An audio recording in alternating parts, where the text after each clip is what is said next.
sa buhay at pag-asa sa kaunlaran. Dapat natin siyang mahalin habang tayo'y may lakas na angkin.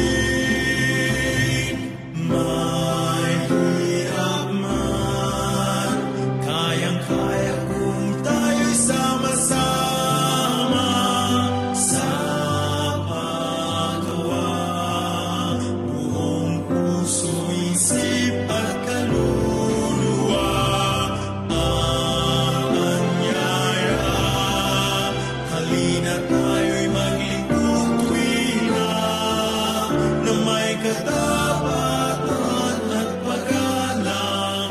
Lagi nating ialay sa Kanya.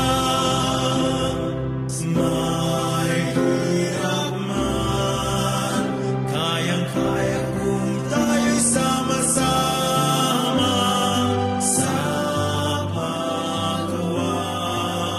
Buong puso, isip at kaluluwa ang anyaya.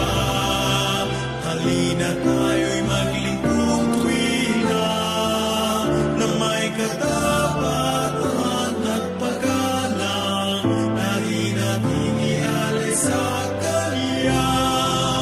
Na may katapatan at paggalang.